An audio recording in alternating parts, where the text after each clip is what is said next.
اخواتي المبرمجين اولى ثانوي عاملين ايه؟ يا رب تكونوا بخير. وصلنا للفيديو المنتظر وهو الاعلان عن منصتنا الشخصيه، منصه سعيد سيد دوت كوم.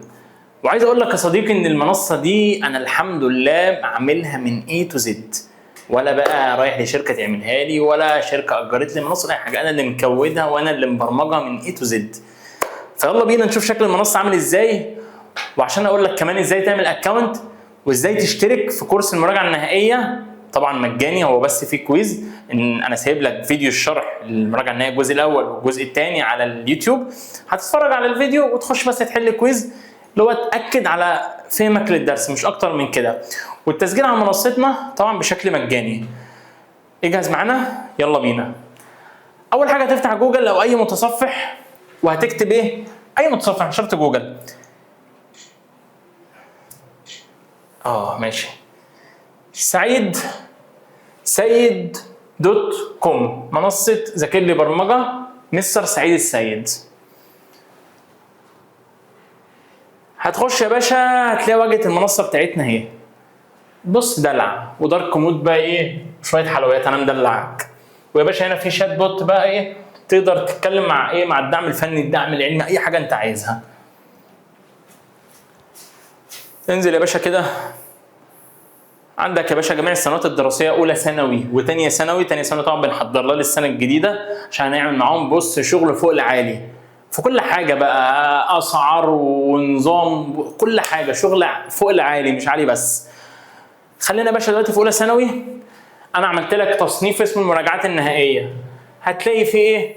هتلاقي فيه كورس المراجعه النهائيه الترم الثاني وكورس المراجعات النهائيه الترم الثاني لغات. طبعا عشان ايه؟ انا مش عربي بس، عربي ولغات. طيب، وهنا هيبقى في سيكشن اسمه الكورسات المرشحه. الكورسات المرشحه ده هسيب لك فيه اهم الكورسات يعني اهم الكورسات اللي انا عايزك تتفرج عليها بشكل ضروري. مثلا ايه؟ كورس مراجعه شهر، كورس مراجعه ترم، كورس مراجعه نهائيه، ليله الامتحان. فكل ده انا هنزله في الكورسات المرشحه. المكان ده هتلاقي فيه اقوى الكورسات. تمام.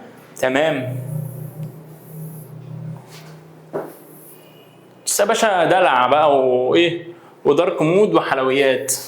طبعا المنصه دي يعني انا عاملها مش بجرب فيكم يعني ولا حاجه، انا الحمد لله اصلا يعني شغال مع اكبر مدرسين في مصر. انت اصلا لو نزلت كده هتنزل هتلاقي مكتوب باورد باي ريتش اكس، يعني تحت تنفيذ شركه ريتش اكس. شركه ريتش اكس دي اصلا شركتي. لو دخلت عليها هتفتح لك صفحه الفيسبوك. بص هتشوف شويه دلع بقى، وخلي بالك كل المدرسين اللي عليها انت عارفهم، ومش بعيد كمان تكون معاهم وبتاخد معاهم. خش بقى وشوف الشغل اللي عليه عامل ازاي. طبعا ده قناه التيك توك بتاعتنا، قناه اليوتيوب بتاعتنا، صفحه الفيسبوك بتاعتنا. دول بتوع الشغل يعني بتوع البرمجه بتوعنا، انما ريتش اكس دي اللي هي صفحه الشركه. طيب تعال اقول لك يا باشا ازاي تعمل اكونت. تعال بس قبل ما اعمل اكونت، ايه يا عم؟ ايه عطلت ولا ايه؟ ماشي. تعالى يا باشا قبل ما نخش نعمل اكونت، لو دخلنا يا باشا على تفاصيل الكورس، بص بيقول لك هنا ايه؟ تعالى نخش على بتاع المراجعات النهائيه، تفاصيل الكورس.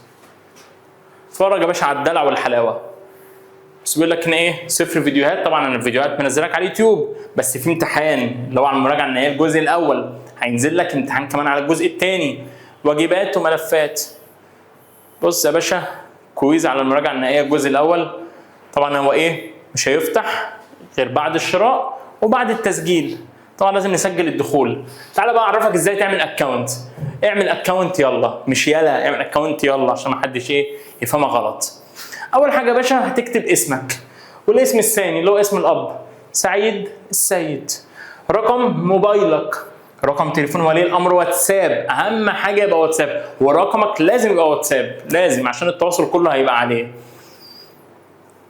تعالى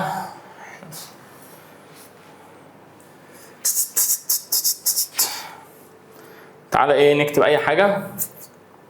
فين الكيبورد؟ ماشي.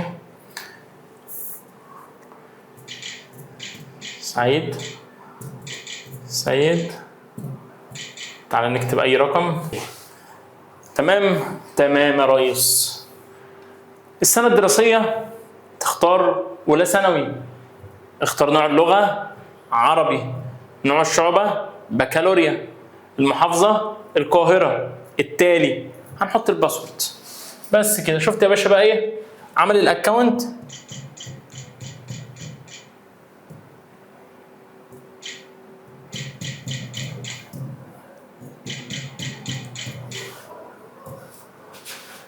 طب ايه بيقول لك كلمات المرور ايه غير متطابقة بس كده تطابقت. انشاء الحساب بس يا باشا. وبعد ما عملنا اكونت بص يا باشا بقى في دلع هنا بقى. تمام. عندك يا باشا الكورسات. طبعا الكورسات ايه تانية ثانوي اختفت خلاص، انت بقيت اولى ثانوي دلوقتي.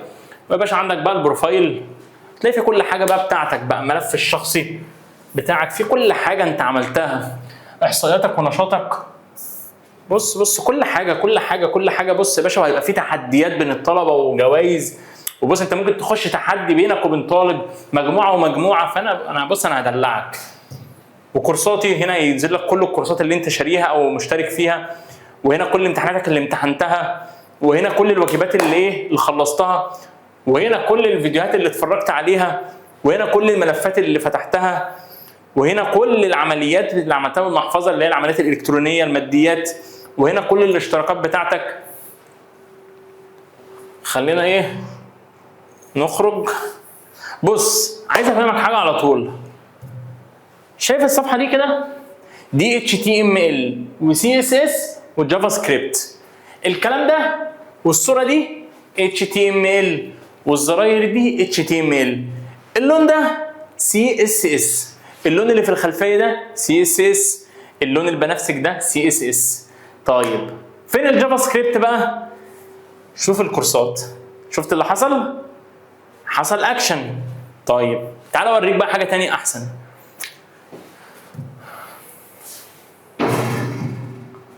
ماشي هنا كورسات اولى ثانوي. طيب طبعا هنا فتحت كورس، فتعالى بقى نشترك في الكورس. طبعا الكورس مجاني، هذا الكورس مجاني. فدلوقتي بقى عايزين نشوف الجافا سكريبت هتعمل ايه. هندوس على الاشتراك في الكورس. انا كده اشتركت في الكورس خلاص. شفت في اكشن حصل، حاجه تفاعليه حصلت خلتني اشترك في الكورس. فهل لو كان HTML و CSS بس ودوست على الاشتراك في الكورس كان عمل حاجه؟ لا، انا كنت هقعد ادوس كده وما كنتش هيحصل اي حاجه خالص، ولا كنت هتنقل على الصفحه دي، ولا كان اي حاجه هتحصل. فاللي خلاني اعمل كده واشترك في الكورس هي الجافا سكريبت. شفت يا باشا هنترك بشكل عملي كده يا باشا. انا اشتركت في الكورس، اشتراك مجاني في الكورس خلاص. تعالى نشترك. تعالى نشترك في الكورس اهو. جاري التسجيل. شفت جاري التسجيل كده. انا خلاص سجلت في الكورس وخلاص يا باشا. فتح لي بقى مسار التعلم. انت عندك حصه واحده فيها كويز واحد بس اسمه كويز فهم بسيط. تمام.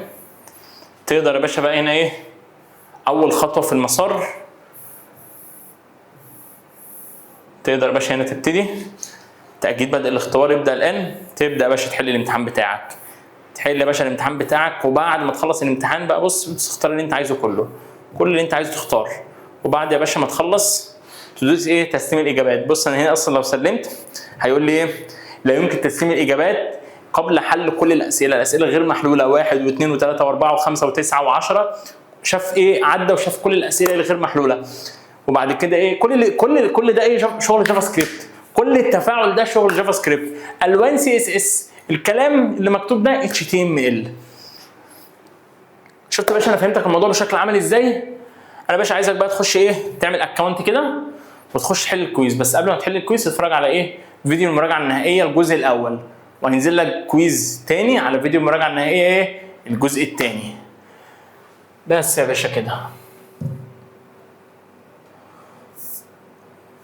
وما تنساش تخش على ايه صفحه ريتش اكس وتشوف الشغل اللي عليها. هتتبسط والله جدا، هتتبسط جدا من الشغل المعمول. ودارك مود يا باشا وحلويات. وهنا ايه الشات بوت عشان ايه لو عايز تكلم، لو قناه اليوتيوب بتاعتنا لو عايز تكلم الدعم الفني وتكتب استفسارك، عايز تكلم الدعم العلمي وتكتب استفسارك، كل يا باشا اللي انت عايزه، كل اللي انت عايزه يا باشا موجود. انا مش حارمك بص من اي حاجه. وطبعا هينزل لك بقى فيديو تفاصيل المنصه بتاعتنا وايه اللي هيحصل عليها ونظامنا هيبقى عليها يمشي ازاي السنه الجديده لسنه اولى ثانوي وثانيه ثانوي. وانتظروا شغل عالي. انا بص ايه مش عايز بس انا اسحلك عن المراجعات بتاعتك النهائيه، بس انا بحمسك عشان هتشوف معايا شغل عالي، وانا شغال على المنصه هفهمك اصلا هي اتعملت ازاي. يعني انا فاهمك انا كريتها ازاي، والشغل اللي فيها التقسيمه بتاعته ازاي، وانا هخرج لك اصلا بره مسار المنهج خالص. انا هفهمك حاجات بجد بجد بجد، معلومات بفلوس وبفلوس كتير جدا، انا هفهمها لك كلها يعني مجانا، وانا شغال بس كده في المنصه اقول لك دي اتعملت ازاي، ودي اتعملت ازاي، ودي اتعملت ازاي، وهوريك شكل كود ليها.